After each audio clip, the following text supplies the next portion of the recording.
अस्सलाम वालेकुम व्यूअर्स, उम्मीद है आप घर में सब ठीक होंगे। क्लास 12 का उर्दू सब्जेक्ट और हम नज़र डालेंगे आज मुंशी प्रेमचंद की हालात ज़िंदगी और अदबी कारनामों पर। मुंशी प्रेमचंद उर्दू अदब के एक बहुत बड़े अफसाना निगार, नावल निगार और इंशाअ निगार गुजरे हैं। उर्दू अदब में वो मुंशी प्रेमचंद के नाम से मशहूर है। उन्होंने समाज के हर एक पहलू की अक्कासी की है और उन्हीं की जिंदगी पर हम आज नजर डालते हैं। प्रेमचंद 1880 में बनारस के गांव में पैदा हुए, यानी कि वो बनारस में पैदा हुए। वालिद का नाम मुंशी अजायब लाल था, जो एक डाक खाने में मुलाजिम थे। कोई कि इसके बाप डाक खाने के मुलाजिम थे। असली नाम यानी कि उनका असली नाम दंपत राय था। 5 साल की उम्र में एक मौलवी साहब से उर्दू फारसी पढ़ना शुरू किया। आपकी उम्र 14 साल की थी। आपके वालिद का तबादला गोरखपुर भी, यानी कि गोरखपुर में उनके बाप का तबादला हुआ, यानी कि ट्रांसफर हुई। वहाँ वो मिशन स्कूल में 6ठी जमात में दाखिल हो गए, यानी कि 6ठी जमात में वो आए मिशन स्कूल में। यहीं पे उन्होंने दाखिला किया। वहीं से आपने मैट्रिक भी का इम्तिहान भी पास किया। उसके बाद आप इस स्कूल में उस्ताद की हैसियत से मुलाजिम हो गए। तो गोया कि पहली शुरुआत की उस्ताद की हैसियत से वो टीचर बन गए। दौरानी मुलाजमत उन्होंने FA और BA भी किया, यानी कि 12th और ग्रेजुएशन की।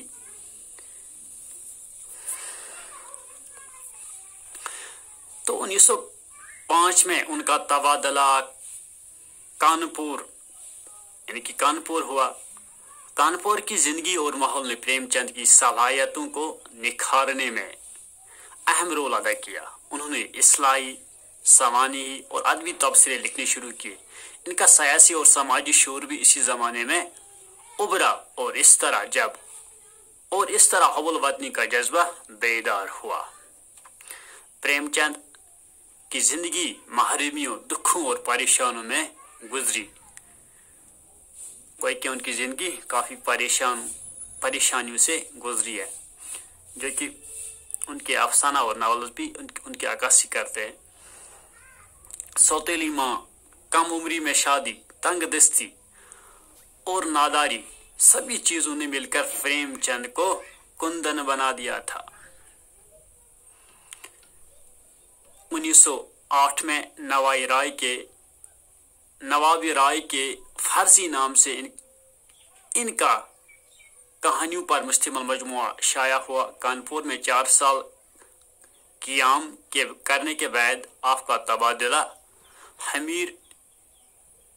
हमीरपुर में डिप्टी इंस्पेक्टर मुदारिस की हैसियत से हुआ। सेहत खराब होने की वजह से आप गोरखपुर चले आए। 1921 में आपने सरकारी मुलाजमत से इस्तीफा दे दिया। 1921 में उन्होंने नौकरी छोड़ दी। इसके बाद एक हिंदी माहनामा मर्यादा के इदारत के फराइज अंजाम देते रहे। उन्होंने अपना प्रेस खरीदा और बाकायदा पब्लिशिंग का काम अब शुरू किया। प्रेस की आमदनी कम होने की वजह से उन्होंने लखनऊ आकर मुख्तलिफ जगहों पर क़ियाम किया। फिल्मों के लिए कहानियां लिखने की गरज से मुंबई चले गए, लेकिन ज़्यादा देर तक वहां नहीं ठहरे और वापस चले आए। इसी दौरान अपना एक पर्चा हिस्स निकाला। 1936 में आप इस दारिफाने से कोच कर गए, यानी कि इस दुनिया से चल बसे। ये थी उनकी हालाती जिंदगी के कुछ वाक़ात। अब इसके अदबी कारनामे। उर्दू नावल निगारी और अफसाना निगारी दोनों हसीयतों से प्रेमचंद का रुतबा बहुत बुलंद है। प्रेमचंद पहले अफसाना निगार है जिन्होंने अवामी जिंदगी को अपना मौजू बनाया और उर्दू अदब को समाजी हकीकत से रोशनास कराया। उनकी सबसे पहली कहानी दुनिया का सबसे अनमोल रतन और आखिरी कहानी कफन है, लेकिन उनके मशहूर अफसाने है अनमोल रतन कफन। किसानों के जज्बात और देही जिंदगी के सच्चे वाक़ात इनके यहाँ अक्सर मिलते हैं, यानी कि इनकी कहानी में अक्सर मिलते हैं। प्रेमचंद के किरदार जीती जागती तस्वीरें हैं। प्रेमचंद यानी कि प्रेमचंद की किरदार निगारी एक जीती जागती तस्वीर। आपने हिंदुस्तान के लोगों को हकीकत पसंदी से रोशनास कराया। उनके किरदार अक्सर मुआशरे के सताए हुए आम लोग थे। उन्होंने सताए हुए मजलूम लोगों को और जुल्म के मारे हुए लोगों को ज़बान दी और उनके अंदर आज़ादी की तड़प और जद्दोजहद का जज्बा पैदा किया और एक नई दुनिया तामीर की।